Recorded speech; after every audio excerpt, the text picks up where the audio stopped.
Okay, he arrived. His name is David Can, and he's a technical program manager level 2 at Amazon with the Cloud Tune team. Yes. And then he graduated BS IT and Masters in Cybersecurity and Leadership in University of Washington, Tacoma, which he was a student of Dr. Sanchan. Yep, that's right. And so I give my floor to you. Should I wait for anybody or should I just start? Please come here. Everything is not a piece of relationship. You have to leave only on time. Store on the cup. Okay. Actually, we are waiting. This was over, but store on the left, but it's okay. No problem, no problem. Yes. So sorry I'm a little late. I actually thought it was at 6 o'clock, so I was actually in my office just talking to people and stuff like that. So I'm glad that I made it though. So a little bit about myself. Like you mentioned, I graduated University of Washington. I got hired at Amazon about 3 years ago. When I joined, it was quite interesting. I actually joined InfoSec. Are you guys all security people here? No? MSCS. No, we can say this one. They are master computer science student. Okay. Also, they are studying software security. Oh. Also, they are taking 3 courses from information security courses. They are required for graduation. Very nice, very nice. When I when I had interviewed for Amazon, they're looking for a guy. They didn't really explain the role, but they're looking for a guy who could develop and do automation for their team to do these huge enterprise campaigns. You know, so a campaign is essentially an audit, but the difference is that a campaign has an end date. And so when I joined, they were looking for someone who could start developing right away and help Amazon save money, as well as like increase like its security posture, and basically just influence teams to take action. And so my background, I did not have any programming skills, and so but I was really good with security, because at the time that I had interviewed, I just finished my master's, I just finished my CISSP license, and so I was the best at security. And so when I interviewed, I did very exceptional that they actually bumped me up a level into a different role for a new org called technical risk reduction. So when I joined, my goal was to look at risk. It could be security risk, infrastructure risk, best practice, and find ways to mitigate it, you know, at the enterprise level. And so I'll never forget that first day I joined. They sat me down and they're like, okay, we need you to contact all the teams at Amazon. There's like so many teams, so many organizations, over 200. And they're like, we need you to get them to get off these old hardwares and onto this new one so that we can mitigate this availability risk. At the time, leadership decided they didn't want to patch these old hardwares. They want us to move to AWS, you know, that's where the hotness is at now, right? And so then my task was like, okay, how do I go about this? You know, I don't even come from a development background. Like what's my first step? First step is your design review. And so I had to do my very first design review. It got rejected 7 times. I was like, you know, the requirements were very stringent. It was like your functional requirements, listing out what's in scope, what's not in scope, your non-functional requirements. Like if you're using a database, what's the security level, how much capacity to have, what's the performance level. And then you're looking at like, what's the implementation, what kind of testing are you doing, whether it's functional, integration, unit testing. And then you're looking at logging, and then are you addressing all the failure cases, and what are the risks that could occur, and then how are you addressing them? And so this doc is freaking huge. And then so I did it, and I didn't learn this in school. I actually learned this trial and error. I just kept doing it till it became like a perfect doc. Then once it became perfect, I reused it every single time and made it better and better. And so when I was there, I met another engineer, and he was a Python guru. So he was like, hey, why don't you learn Python? I was like, what's Python? I don't even know what that is, you know, like I never heard of that in my life. And he was like, yeah, it's really easy to read, and you can pretty much do all your automations using it, you know. And so I started looking at it, and then I found it to be very easy, very readable. And how many here knows Python? No. Everybody? Oh, thank God, yeah. And so once I got into Python, it like was the best thing that ever happened to me. So after like 6 months of developing, I got really good. And then I thought maybe I should go back to school, you know, for like a certificate in Python. So I went to UW again for 9 months to learn like the best practice, how to build your package properly. Then I came back and then I started developing like crazy. And it's funny because a technical program manager doesn't really develop, but I like to do the program management and development at the same time. And so that way I can just automate a lot of my work, and I have a lot of times to focus on meeting my objectives, going to those meetings. And so it's pretty nice. And so a lot of people rely on me to do the automation because like I've already done it. And so that's pretty good. Okay, so some of the projects that I work on, like I mentioned earlier, like these risk projects, customers would come to me and they would ask me, hey, David, I have this security vulnerability, and Amazon has this, and we need a way to get everyone to move to the latest version, you know? And so when you're in this situation, you have to look at like, all right, what is the business justification? What is the business need? Like, how is it helping, how is it gonna help everybody? And you have to get your director and VP's buy-in, you know? So a lot of times you get all this information from all these people. They want to use your tool. They want to get your help to do these enterprise-wide campaigns, you know. And so you can't just take on everybody because it's just too much. There's just too many issues out there. And so what I did was I actually used this from school. I developed a risk matrix, and I did like this. I called it Libany. So it's like, what is the likelihood? What is the impact? What is the blast radius? Is it external? Is it internal? And what is the ease of fix? So if you do that, you can kind of like calculate from like a range of 1 to 10, which ones are high priority and which ones are low priority. Then you can work on the high priority ones, you know, that have that big impact versus like the, ones that are ranked like 1 or 2, they're not as big, you know. So that's the only way you can do it, where you can focus on just the critical ones, you know, severities. And so I did that, and that was really a good experience because that was like the first time I got to use my security skills, you know, and influencing people to make the upgrades or updates. That is very challenging because you have to realize a lot of people are so busy with all their services and they're trying to meet their deliverables.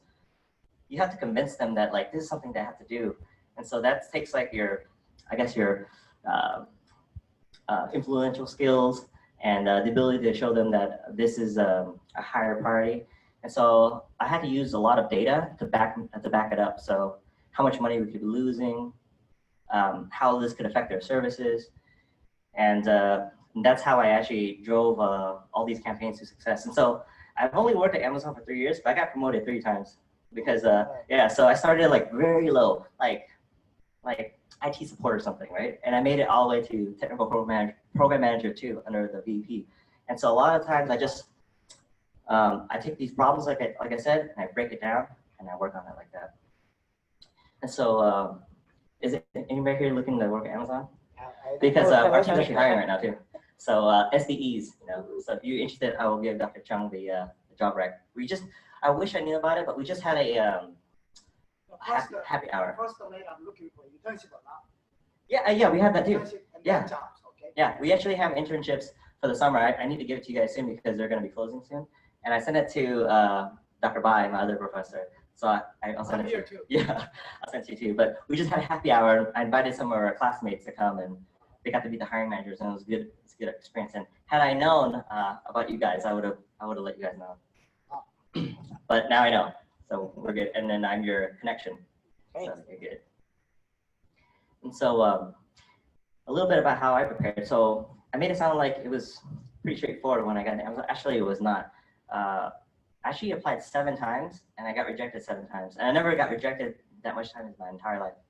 And I thought, like, this is very strange, you know, because I was pretty sharp. I was pretty good in school. So I thought, like, well, what am I doing wrong? And so every time I got rejected, I kept working on my interview skills, you know. And then I did something really crazy. Around 9 months before I did my final interview, the one I got selected, I actually wrote the hiring manager a letter that I spent 2 weeks on. And the letter detailed like what I could offer Amazon. And it was like a 1-pager, and it had 3 people review it. Then I sent it to the hiring manager and he replied back. And he said that it was a very good letter, and he said that he doesn't have an opening right now, but he promised me that in the summer, he would have, when he has an opening, he would give me the first slot, the first chance. So I knew in 9 months, I would get an opportunity. And so then from 9 months, the clock started ticking, right? So I documented everything that I've learned and kept studying 65 pages. I made 65 page notes. And then when I went to go do the interview, it was a seven person interview loop. So 7 people. And it involved programming, it involved technical skills, behavioral questions, leadership questions, and situational questions, and a bunch of other things about your resume and about your passion. And so when I went to my interview for the 7th, I guess 8th time, I was at my absolute best because, like I said, I just finished school, just finished a bunch of certs, I had all the knowledge, and I had the 65 page notes that I've been preparing for 9 months. And so when I went in, I hit every single question. And then when they had me put on board, I knew just enough to pass.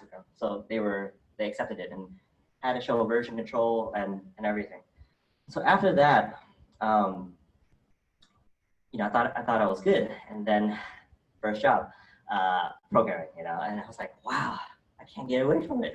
No matter what, I cannot get away from programming. And it's funny because Dr. Chung used to tell me back when I was still an undergrad that, anyone can program. It's not that you can't program, anyone can program, you just have to learn. And then I realized over time how I learned was just doing projects. The more projects I did, the better I got. And then as I look at my code from before to now, it evolved so much. Now it's more modular. It's like a bunch of other classes that I integrate into one, and it's just very clean.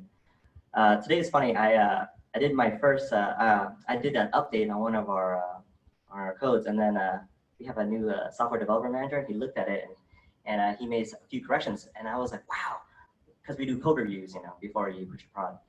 And then I was like, wow, his code was really nice, his corrections, and I thought, oh, I just learned something new today. And so it's pretty nice. Every day, I'm always learning something new from my peers, from upper management, and I love the code reviews. They actually critique you, make you better, and it's good practice. So let me tell you about a really interesting problem that I had, problems that you have when you're working with Amazon.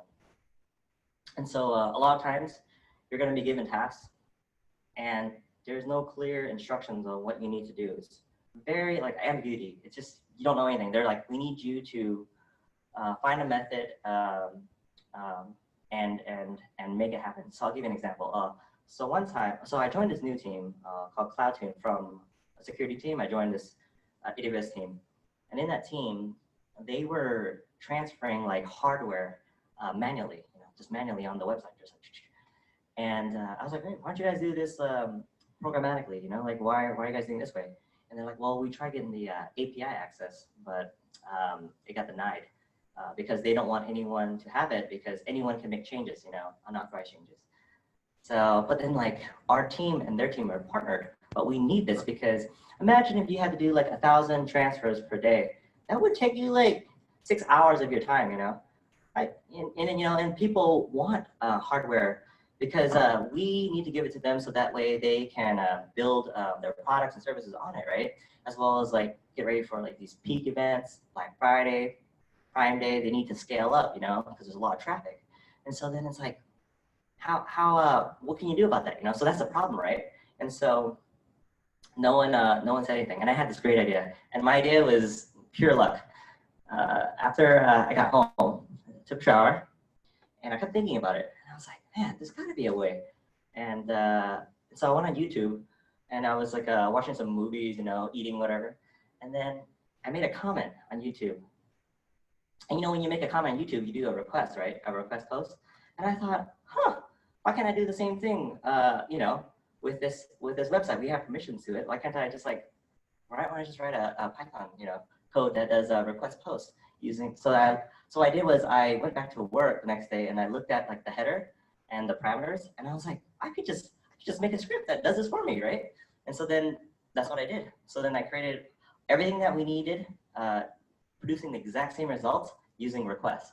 And so I created a package, and I built it all the different calls out just using requests, and then I made it happen. And then now we automate everything using this package. It's really funny, you know. And we had request permission user API like a year and a half ago, and we still don't have it, and we're still using this, you know. But it's really cool because, you know, like I found a way, another way to produce the same results, you know. And when leadership found out about it, they were so impressed. They're like, how'd you think of that? You know, like so simple, so basic. And it's like, exactly, sometimes the answer to the problem is actually pretty basic, you know. You don't have to go so crazy. And so I came up with that, built it out, automated everything. So for example, when we had Cyber Monday and all that good stuff, my script is what supported all the services to make sure that they have enough capacity, you know. So I actually got credit for that, and I thought that was crazy. How like I was on YouTube one night, I thought of this idea after I made a comment, and then I built everything out based off this request module. So yeah, so a lot of times you'll be facing a lot of these issues that just come up to you, and they'll be like, hey, we need you to get this done by next week. Like, huh? I go, what? What is this issue? And so a lot of times you'll meet up with them, and you will gather all the requirements, scope out the technical effort, and you'll tell them, actually, I can't do that. How about next week? I can do it. And so I realized that a lot of the stuff that I've been building too, actually is in AWS. And I was like, wow, I'm building the same stuff that already exists.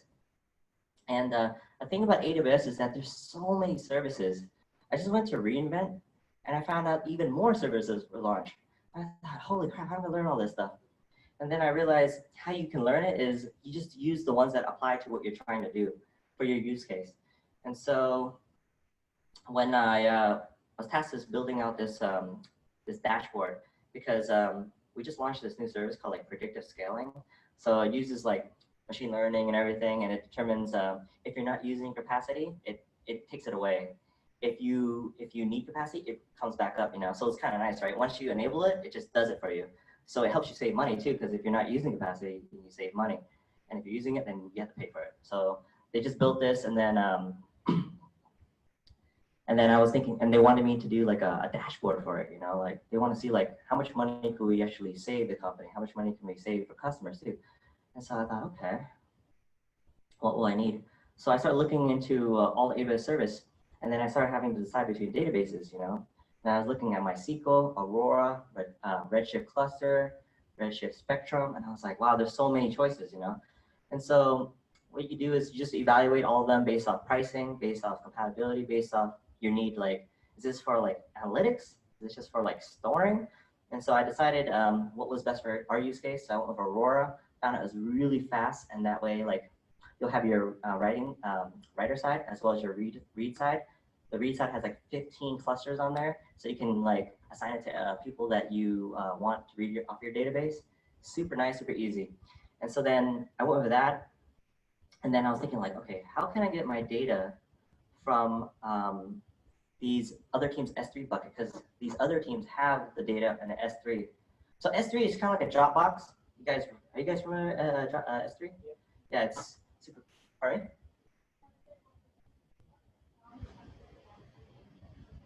Oh, see, there you go. Yeah, and S3 is awesome. So a lot of people will build the websites, they put their data onto S3, or people just store it on there. But I was given an S3 bucket access that had like 3 years of data, right? And so I had to like figure out how to migrate 52 million records from this bucket to this database. And I was like, what do I do, you know? Then I started looking at AWS services, and there's AWS Glue. And I was like, what is a ETL, export, transform, load? And I was looking, the more I read it, the more like, oh, this is exactly what I needed. It does it automatically for you, serverless. You don't have to build nothing. You just tell it the source, you tell it the target, and then that's it. So for Glue, it's kind of cool. You first start off, you enable the crawler, and all it does is just crawls the S3 bucket, looks at the file content, it grabs the metadata, and it puts it in this thing called data catalog. And all that means is just that in the data catalog, it just tells it, this is the schema, this is the metadata, this is what all the information in it is. From there, you can like do queries on it, you can do anything on it. But for me, what I needed was, once it got to the catalog, I needed to move from the catalog onto that database, that relational database system. So that's what I ended up doing. And then from there, I was like, all right, now that I have this data here, I needed, oh, and the cool thing about Glue is that, let's say, like me, you had like 3 years worth of data, you can enable it so that it goes and looks for the latest file only out of all the files and writes it, and you set up your job whatever time you want it to run. So it's kind of nice, right? So it's like every day at that time, it'll write only the latest data, and so you got a really good historical going on. And then from there, I realized, okay, now I got the data, and how do I get to this dashboard? Like, what's out there, So I looked at Tableau, very expensive. Then I looked at QuickSight, and I was like, okay, not that bad. So then I said, all right, let me connect it there. I connected the data source. And then on there, I started building up all these visualizations. And the greatest thing about that is that data tells the story. You can use the data to make these decisions. And I swear, it's the easiest way to influence people, as well as get people to get your buy-in and make the changes that you need. So a lot of times I'll have the data to back me up as I'm trying to explain like my reason for doing something. And it always works out. It's like the data speaks for itself. And so that's why I got into the Python and into these Amazon AWS services, because all of it just makes it so much easier to, make that, meet your team's objective, whether it's like reducing costs, mitigating security, or providing a better customer experience. All this can be achieved with that. David, later I'll interrupt you. Oh. Also, you need a time for my students. Yep, yeah. They want to ask you. Yeah. I'll wrap up just a little bit more, but yeah, for my time at Amazon, I don't know if you guys like school. I love school a lot, and when I'm at Amazon, I feel like I'm in school, like college again, because I'm with a lot of smart people. Everyone's really nice, and you're constantly learning. So to me, it's pretty fun, and it's very flexible too. Like, if you wanted to go on a vacation or if you had to go on emergency leave, like, it's okay, they understand. And as long as you get your work done, you're pretty much free to do whatever you want, And you can work from anywhere. You can work from the coffee, you can work in the Sphere, you can work anywhere. So I feel like if you like learning and you like challenges and you like technology and you like that school life, I think that's good for you. I think you'll like it because I have no issues. Okay, now I can take the questions. Yes. Okay, let me start first. Okay. Now you got the job, this one, but before then you told me you are going to the FBI. Right? Yes. And then before that, one story. Why did you take the bachelor program? I know that the story you told me. Yeah. I think that will encourage our students. What happened? Why did you come back to the academia? Then you try to study. If you can share your personal story with others, Okay. It will be great. Should I go back to Afghanistan? Oh, yeah, sure. Okay. So a long time ago, 2007, I was okay. So in 2006, I got out of the military, and then I got to UW in 2007. I met Dr. Chung, and at that time, I was taking discrete structure, and I was like, oh, this is hard. Like, oh, I don't like probabilities. I don't know. I don't like programming, but I love computers. And at the time, IT didn't exist yet. Like, IT program didn't exist. But Dr. Chung, he saw me and he was like, I noticed that you were a senator at the school. I was a senator at UW, and he was like, hey, you have a lot of leadership potential. Hey, why don't you come to this research group I have called SMART, and it's good for you. And you can, meet these really intelligent people. And if you want to be good, you got to be with the good people. You got to learn from them. And I thought, okay. So I went there, and then it's just research, And every Friday we do our presentations, and you're always learning. And that actually is true because all the people that were in SMART became very successful. Like, everyone became successful. And so I think, yeah, being there and doing the work and learning with them, it was great. So at the time, I was going through a lot, like depression and stuff too. And 2009, I was like, I don't think I can do school no more. So I actually left school. I left school, and then I worked for the government. I still have my top secret clearance. So I worked for the government and worked in Hawaii. And then they sent me to like Pennsylvania and all over. And then one day I got this offer, this is gonna sound crazy, to be like a flight engineer in Iraq and Afghanistan, supporting like Operation Enduring Freedom and Iraq Freedom. And I was like, what? And I was like, well, I'll be honest, I don't know anything about like flight engineering. I don't know anything about that. I just know a little bit of IT stuff. And he's like, well, it's okay, we'll send you to MIT. We'll send you to Johns Hopkins. I'm gonna send you to San Diego National Labs. I was like, for real? You're gonna send me to all these schools? Like, yeah, we're gonna send you to all these schools so that you get experience and then you go out to the field and you can support them. And I said, all right. So I took it, right? It's a chance of a lifetime. So I took it. And then I went to all these schools and I learned all these different things, you know, like how to program a field programmable gate array at PGA. And I went to Johns Hopkins, learned about their air-ground information grid systems. And I was just like, wow, this is fun. So then I got really good at that. And I took on the lead role when I was in Afghanistan. And in one of the missions, we lost brakes. And they were like, brace for impact, brace for impact. And then I was like, oh my God, we're about to crash. And that's when I realized, like, I wish I finished school, you know? I really wish I finished school. So when we landed onto the gravel, they came out, fire trucks came out and, you know, checking the plane and stuff. And they found out that the brakes were broken, but we all survived. And I thought, man, if I get another chance, I'm going back to school.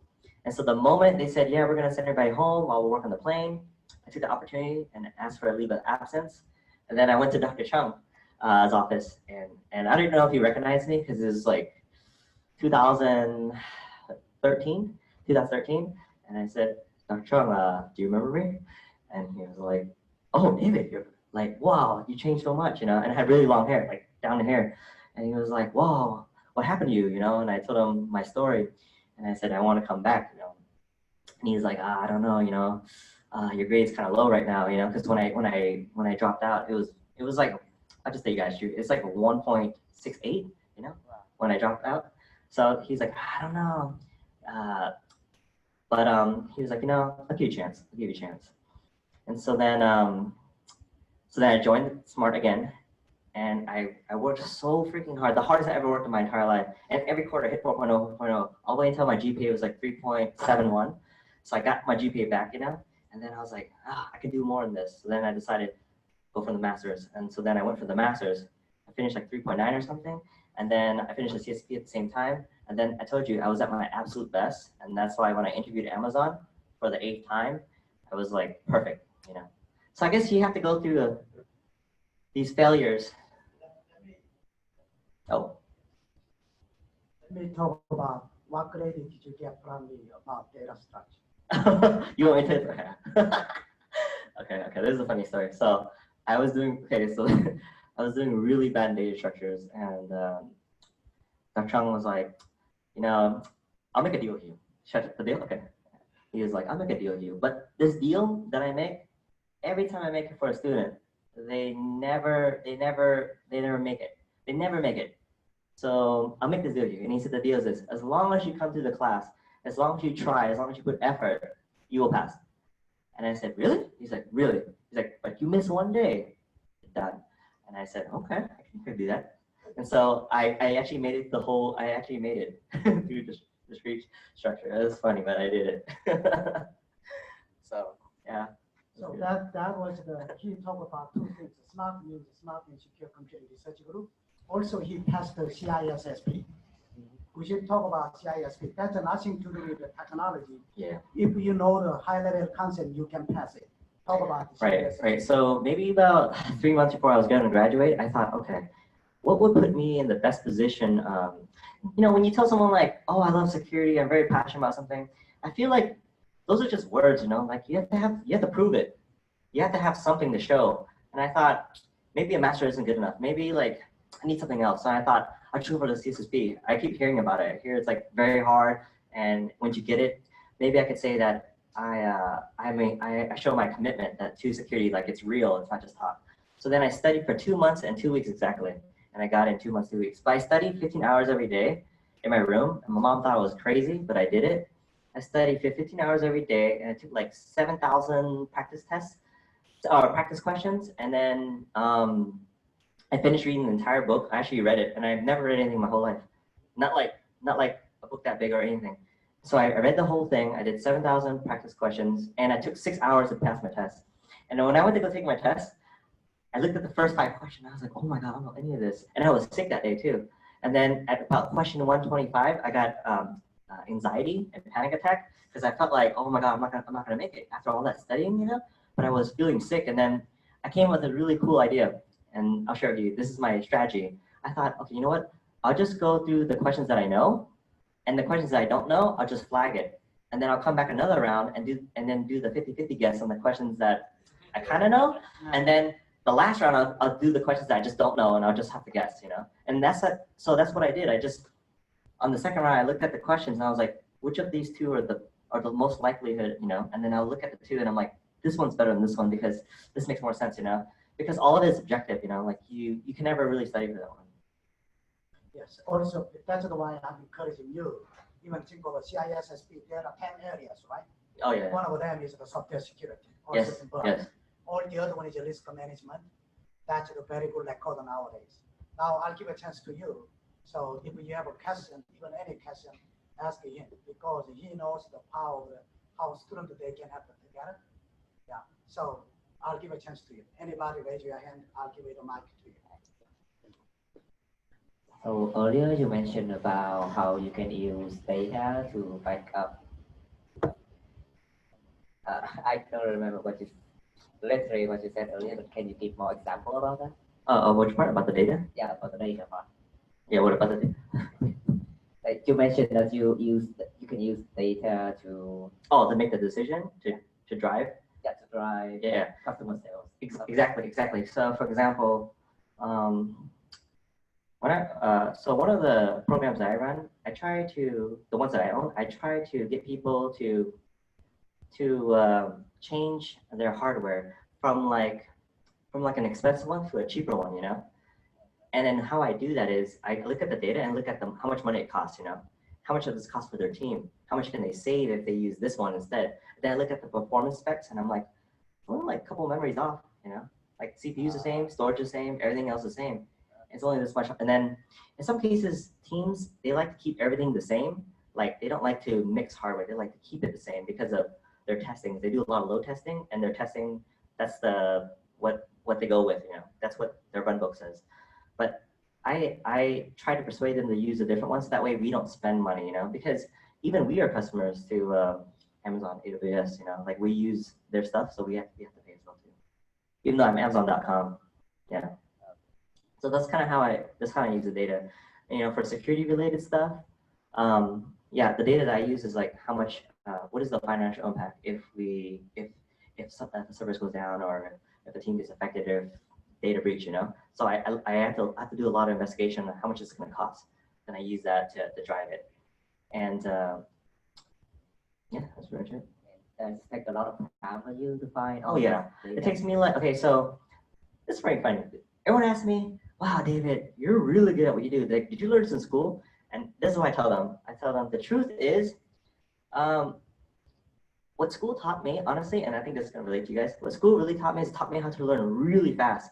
Like I can learn pretty much anything. If you give me Friday, Saturday, Sunday, I can learn it. So, because then I just study like how I study in school and I pick it up.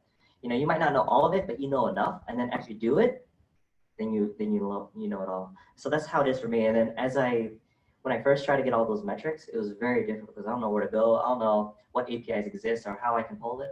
But then once I've been doing so much, you know, I know the right teams, I know the right people, I know how to build the API clients. It's like super fast. So I can put it all together. A lot of times you're just getting data from all these different sources. You put it together, make it to something meaningful, and you use it to win your case. Yeah. Yeah. Well, practical question, even job, whatever, salary even, yes, okay. Yeah. So I've been seeing a pattern with sanctioned students. Is everything more opportunities in security roles? Is there more like opportunities as a security, like software developer or analyst? Definitely. A lot of, like I just referred one of my friends to be a security engineer, but he has a master's in computer science, you know, but he did like some publications in security. And so that's what his focus is. And there are definitely opportunities. So you would, if you go that route, you would be a security engineer. You know, I believe there are like security software developers, you know, but that's in the InfoSec side. And InfoSec.com and InfoSec.AWS is kind of different, you know. I believe they have more services that have to secure, you know, because they have like over 100 services, you know, like cryptography and encryption. They deal a lot of that stuff. Whereas like our guys deal more like vulnerabilities, you know, patching and risk. Another quick question. Have you tried to apply to other big tech too? Yeah, actually, I did an internship at Microsoft. I should have mentioned that too. I did an internship at Microsoft at a security team, and nothing bad about it. It's just that, in my opinion, when they gave me the task and they told me there was no scope, they were like, you can do whatever you want as long as you build something that's security related and we can use it, like a proof of concept or something. So when we designed our idea and they wanted us to add bots at the end, we're like, what? Robots? What? So then we were trying to like integrate it all, right? And so, but the thing is, we didn't have good communication with our supervisor, and it wasn't as fun. It wasn't as fun like at Amazon. I felt it was more fun. Like I'm always happy, and when I'm working with my peers, we always come up with cool ideas while we whiteboard and stuff, and then we just make it happen, So I feel like my experience at Microsoft made me realize that I just want to work at Amazon. Yeah, my former boss, ended up going back to Microsoft though for a different role, But he said he was going to come back because he said it was very slow. It wasn't as fast. It's really fast at Amazon. Like I think that's the reason why like there's a lot of bugs in the code because people just every week, and then like a lot of like security stuff that I have to address because people are just building it too fast because the business. I have 3 questions. The first one, yeah, 3 questions. And the first one, I can tell that you are really passionate about what you're doing and you really love it, and I can tell. And you mentioned that you started with cybersecurity first. So what puts you in cybersecurity at the beginning? Like what makes you so interested in? Oh, that's a good one. That's a good question. Yeah, actually, they asked me that in my interview. So the truth is, I was playing a video game, and then my friends were getting hacked, and I was like, God, I kept losing my friends, and I realized, man, like, God, I hate these hackers. Why are they always hacking? Like, why are they always scamming? And then that made me realize, like, I want to be an ethical hacker, like prevent them, like blue team. And so that's what really got me into it, because like my friends and I, we would play every day, and then they can't play no more. They lost their character or something happened. So then I realized, like, God, I hate hackers. And that's actually what made me get really into security. Yeah, that was my interest, actually. The truth, yeah. The very truth, it was because of a video game. And the second one is, I can tell that you're consider yourself transforming from a security field to a software engineer field.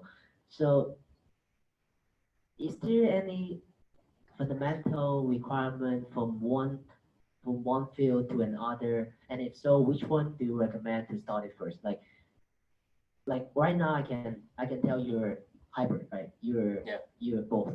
But if a student that has not really make a decision yet, which one do you recommend that they will start first? And I can tell you mentioned that when you first start cybersecurity, it doesn't require any coding with experience. That surprised me. Right. Yeah, that surprised me too, because I did not know when I joined Amazon that I would be developing.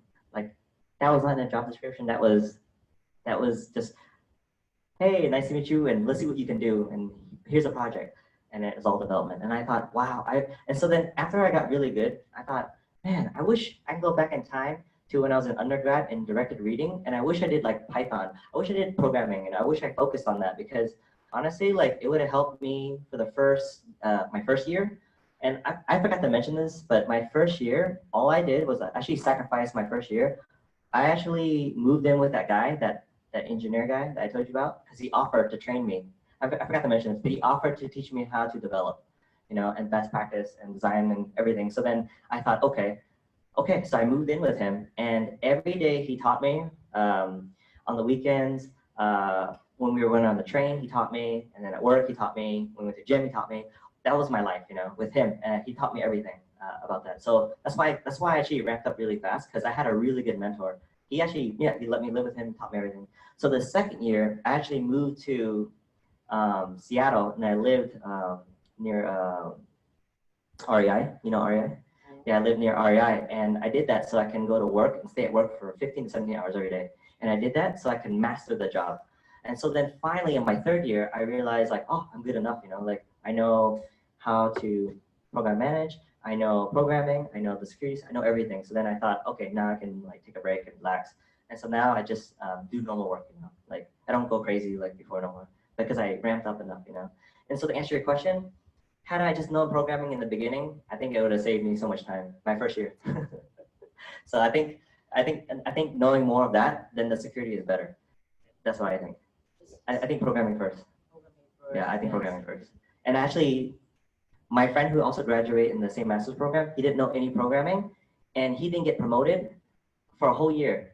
And the reason why is because he wasn't developing. So I spent 2 months with him. I taught him everything I knew, and then got him up. And he made like he did like 5 development projects, got some good visibility and leadership, and then he got his promo. So like it worked out for him, and now he knows how to program. Yeah. And last question. So you have put in a lot of work, like a lot of work, and time is also part of them. Right. So do you have any recommendation like for the people that just start interested to get in this field? How much time, if you need to put in time, hours, days, or anything, how long do they need if they work hard, if they have the dedication like you, how long does it take for them to fully become a? It took me 5 years 5 years. to make it. But 5 years. It took me 5 years. From From when I decided to come back to Dr. Chung to ask him to get me back in when I had that 1.69 GPA. From that time, I needed 5 years. It took me 5 years exactly to make it. But then I got everything I wanted out of it. So like 5 years go by pretty quick in my opinion. Like when you're working that hard, you know, time goes by. I mean, even last year went by pretty quick, right? Wouldn't you guys agree? So I feel that if you just put in your time now, you're gonna have a really good life in the end. You know, it's kind of like you kind of give it up to have a better life.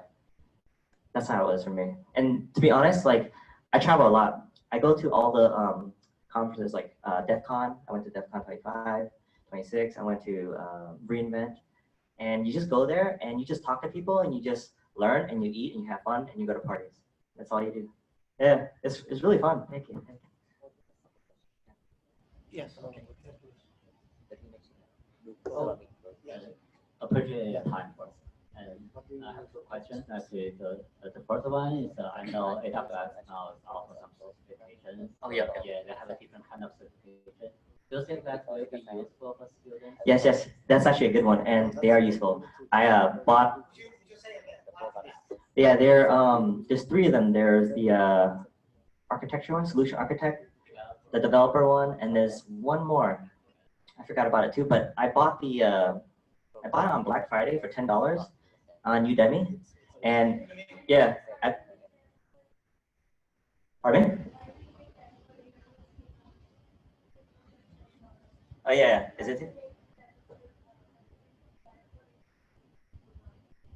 Yeah, I believe it is on there too, because I bought my package. Yeah, so I bought it, and this is what I did. So during that second year when I lived in Seattle, every morning I watch 1 hour of it, and I have a notebook, and I like to write instead of type for notes. So I did all the diagrams when I built out the VPC to understand like how each VPC is different from each other, how you can get your network from one VPC to another using cross-region connection. And then I learned all that stuff just 1 hour every morning before I went running with my boss. And I just want to let you know, me and my boss and my coworkers were like super close. We're like family. And how I did it was I ran with my boss every day, 7 miles around South Lake Union, every day, every morning with her. Yeah, every morning with her. And then it was the best thing because when I ran my boss, she actually gave me really good leadership advice, you know, and things I can work on. So it's like a one-on-one almost every day. So it's pretty nice. And so I got really good feedback and I kept working off of that. And then every morning I did that cert. So it took me like 2.5 months to finish all 3. And then that was it. That was it. I didn't go take the test though. I should have. But the thing about the test is that you have to renew it. You have to take it again. And that's why I was like, oh, so you take it, you gotta take it again. Or like the CISSP, you take it once and then you just have to go to conferences, learn about it, submit your credits, and then you maintain it. And that's, yeah. So which one you recommend? CISSP plus what? The other one, another one? I feel that if you want to get to Amazon, you don't need the CISSP because when I got it, I found out most of my leadership don't even have it. Yeah, and I found out that I found out like they just have like MBAs mostly, or computer science degree. A few of them actually have their PhD, and I was like, wow, but they don't have that CISSP. And I thought, huh. But if you're trying to go into AWS and be a developer there or whatnot, that will definitely help you, because then you understand their technology. You can, explain it in your interview, and I think that will help. And they actually have it free for, it's called like AWS Educate program. It's free for students. Yeah, it's free. So I'll give Dr. Chung the link. You go on there and you sign up, and they have all the training that you can do for free, and as well as jobs specifically for only those people. Yeah. So it's kind of like, it's pretty nice. I think one of the motivations for an AWS certification is because you went to reInvent, you get to go to the certification launch, right? You know why I wanted to have it? Because all the parties, you have to have at least one. Yeah. That's true. That's the truth. I was like, that's my motivation. I wanted to go to one of the parties, and I said, okay, I'll get one cert just so I can go to the party. Yeah, they request it. After this one, and then I'll give a mic to you. Okay, you have it? So I have another question. It's a technical question. I saw you mentioned you actually went to one of the projects. You did a lot of comparison for different products in AWS. So I'm particularly interested about Aurora, because this one is a particularly relatively new. And what is the reason you choose Aurora Right. or the RDS or something? Yeah, the MySQL RDS, I believe it's 5 times slower. And That was their advertising, but is that true? what's that? That was AWS advertising less than 5 times. Yeah, but it definitely is, because I actually have 2 database instances. I used to use the MySQL one because it's like the first choice, and I don't really do anything big. But then for this project that I was building, it's that predictive scaling data, and it was like 52 million records, and then every day it's like almost 100,000 rows every day, and I thought, I need something that can scale, So then I looked at that one, Aurora, and I looked at Redshift, and I thought between the two, the use case for Aurora was better, and after my analysis, it was cheaper, and it just met the requirements that I needed, So I went with that one. That was pretty much it. Because the Redshift is more like a data warehouse, I don't need a data warehouse for that one. Yeah, hi. I have 2 questions for you. First one, you told that you don't know about programming that much when you interviewed in the Amazon, Yes. right?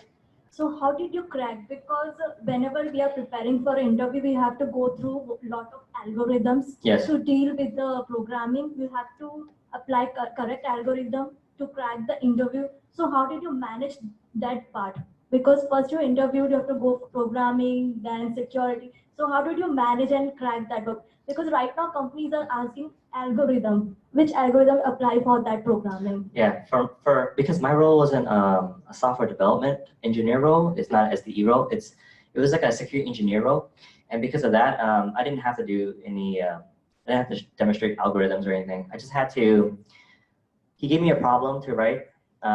He gave me a problem and he wanted me to code it out. Then he asked me why I chose this approach, and then I explained like the best of my ability why I thought this was better than this other method, and then I just explained my thought process to him, and then I showed him that, and then he said it was, I'll say pass, but that was pretty much it. So it was kind of like he gave me a bunch of problems. I just wrote the best I could, and I explained why it was that way, and that was it. And he just kept asking me, he kept probing me like, well, what about this? What about that? And I was like, well, you could do that, but this one I think is better because blah blah, and then. Maybe they just want to see what your real thought process is, and then you have to commit to it. Like you don't want to change your mind. You commit to it because you think it's better. So you have to convince the interviewer who is taking what you're thinking about the Right. situation. Yeah, you don't want to. For example, like a lot of people, I feel like the reason why I also failed the other times was because I just give an answer, just like 1 + 1 = 2. Like just an answer, right? But I never give like an explanation why or my thought process why, or pros and cons. So I think when you give them the full story like that, and they're like, oh, they really thought about it, like it wasn't just a quick answer. It was something that had a lot of thought. Thank you so much for answering this Yeah. question, because it's great to hear you, because I think most of the people are pressurizing on doing coding and algorithm learning, how to apply and crack the interview. So they are going to like big books to read and do it. It's a lot of pressure on our mind. So Oh, yeah. after listening to your story, it's we got an inspiration. Thank you so much Yeah. for that. Yeah, I mean, yeah, even mom was surprised too. She was like, "Wow, I never thought you'd make it." But When you told, I also surprised that without programming, how do you get in Amazon? yeah, and then learning programming once I was in the hard way. It was very hard. Yeah. Yeah. That's another way in. Go to position. And second question, do Amazon have a data analyst job? Oh yeah, definitely. That's how a lot of the developers they have. Okay, there's two languages I always see. I always see Java and I always see Python. Yeah. Those two, and usually Python's like the higher level, right? High level language, and then low level again Java, and then I see a lot of data. It's always data, and so a lot of people they'll be a SDE, but they'll also be like a data engineer at the same time. They'll have a really strong sense of the data. Yeah. And can you recommend any specific AWS service we should learn and get a certificate to? Yes, I can. On that program, there will be a pathway that you choose, and it will have like, what do you want to be? You want to be a SDE? You want to be a business intelligence? You want to be cloud engineer or a solution architect? You choose the path, and it tells you all the stuff that you need to take for it. Then when you finish it, you can put that in your LinkedIn too. Okay. Yeah. Thank you so much. Yeah. Yeah. Anybody have a question? So would you explain about, I have one question, serverless development, Lambda. She has a question. Oh, so that part, how do you think of that? And then she has a question, then I'll ask her in internship. Yeah. Okay, first, serverless development, then Amazon Lambda. What's going on there? So Lambda, I don't really use much, but from my understanding, all it does is it's triggers, right? It runs the script. So you set it to trigger on something like a function or something or a call, and then once you set it just happens. So a lot of times we built our own version of our own Lambda, and then I didn't even know about the AWS Lambda until I read into it, and I was like, wow, could have used theirs, you know? But we have something similar to that, and I can't say the name internally, but it does the same exact thing where you set it to trigger on maybe on a time. For me, it's like a certain time of the day, and then it triggers the function, and then it runs the whole script. Lambda does the same thing too. Oh yeah. That one's kind of unique. It's super fast, but it has like a weird. It's not like a normal database where you have like your columns and rows. It's like I think it's kind of like a dictionary. Do you guys know a dictionary? JSON style. You know, I haven't personally used it because I don't have a use case for it, but I looked into it and I thought, wow, you know, it's just it's more like for really big projects dealing with data. They had that training for that one. That's yeah. Like I said, remember earlier I said that there's so many AWS services. Just use the one that meets your use case. You know, that's how I learned it.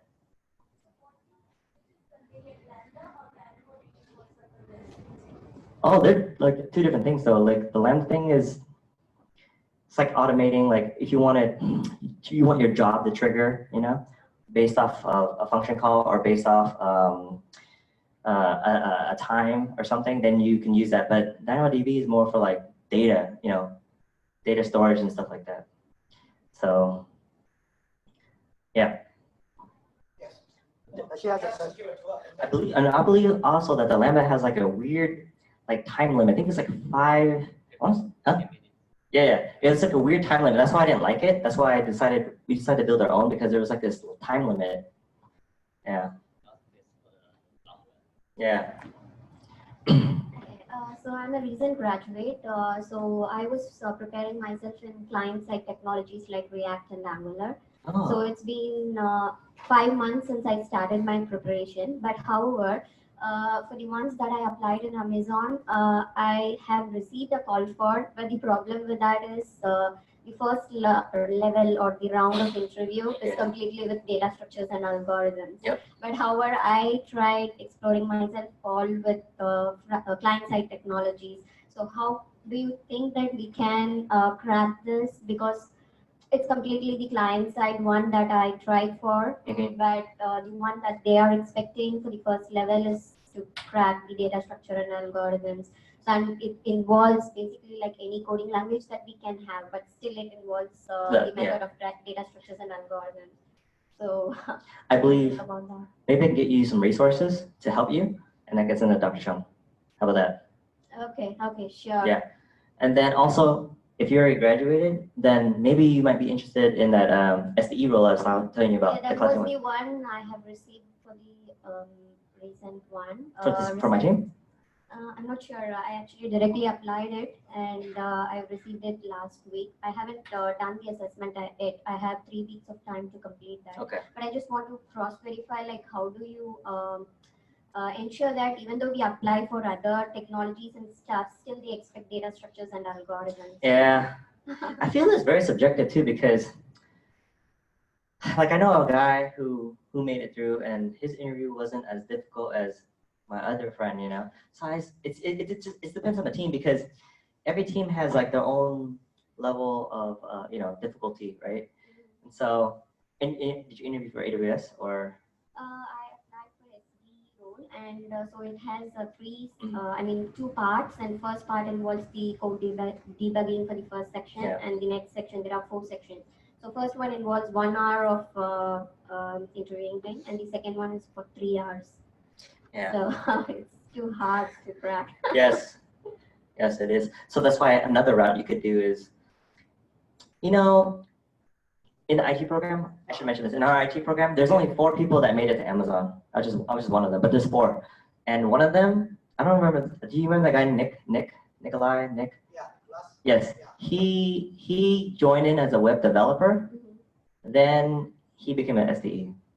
So that's another way you can do it. Kind of like me, I actually joined in as I joined in originally as a security analyst, but then after my interview, because it was so good, they bumped me to technical risk engineer, then to technical program manager, then to technical program manager again. So it's kind of like. But here's not the IT student; they are computer science student. So also, I'll put into the course into the data structure algorithm. Actually, it should not be hard, but we didn't have a course. Now I'm charging the course content, but technically I'm charging the program. I'll put there. The other one is using my research group, come present it. Even there are too many algorithms, sorting algorithms, those are things, not hard. But the problem is a lot of students, you want to solve this one by yourself or for yourself. No, he joined, I encouraged them to come to the smart and secure computing. He didn't mention the Apple. Did you remember that? Sometimes I gave you Apple, that time you were hungry. Oh, God. Yeah. Then I remember this guy. Then he come back. Yeah, he the Apple. Totally, because he talked about the airplane accident. Actually, he can die or he can survive. That was his life decision. Then he came back to me years later. I know actually he got the effort about the data structure from me. I'm sorry he said that, but I gave it because he didn't work out. Then he got the effort, but he come back. Then he could not go back to the computer science because the GPA was too low. But I found the IT program. I'm controlling that. I convinced my university, let him have it because he has a very good experience from the military experience. He did a lot of intelligence. So that was what he decided to do something. That's why we made this group. We never had this kind of invited talk. Am I correct? That's why students helping me. And then every Saturday come here, I'll give a 15 minutes, talk about the data structure, I can help you. A lot of the data structure is the basic. Algorithm is a graphic theory, you have to know no matter what, you are the developer. That's true. And then you know what sorting algorithm in terms of the time complexity. Talk about the Apple expert. I remember it, you told me, even I tried. You really want me to talk about the Apple? Yeah, talk about that one, what happened to you that time. Okay, I didn't. Okay, so yeah, so when I was depressed, I didn't have any food, right? And so then I went to school, and then I was always in the lab, and I just sitting there, studying and stuff. And then Dr. Chung knew I was hungry, so then I guess your wife bought you some apples, and then he gave it to me, and he was like feeding me. I didn't know he was hungry. At that time, he was not a good student to me. Yeah. Then he disappeared. Yeah, and you come back 3 years. You know this in your life. This when you decide you want to do something, you can make a story. Also, I'll ask you any kind of information about the Amazon. I want to get it. Why? How long does it take time to come here? 15 minutes? Yeah, like 7, 8. Yeah, 7, 8, 10 minutes, right? You're my neighbor, right? yeah. I'm right there, yeah, literally. Yeah. Oh, so that's why we are doing that. Because of that, I know I heard of many data structure algorithm. No, it's not hard subject. Come, let's talk. Okay. I need a volunteer who come to my research group to present this one. Eventually, I put the course, but it takes 1 year. Do you know that? Because of that, we cannot wait. Yes. Then last question. Anybody? Last question? Okay. My question, how can I start the internship? What kind of internship program do you have? Let me know that. Yeah, I can send you that. Right now, Yeah. they have the technical one and non-technical ones. And for the technical ones is SDE, yeah, and data scientists and something else. Data science. And the non ones are like it's like finance, program management, and this other one. Yeah, but there's like 4 for each category, so 8 total. Yeah. I wish, yeah, if I had known, I would have sent it the day it came out, because I sent it to my other professors the day it came out. Okay, let me get that one through the email. Okay. Yes. Okay. So now looks like we need to go home. So why don't you give a big hand? Yeah, feel free to add me on LinkedIn and use me as your source, yeah, to refer. Yeah, I can get you guys an opportunity. Thank you. Thank you so much. Yeah, no problem. And then you can just go right there and work. That's a lot of it.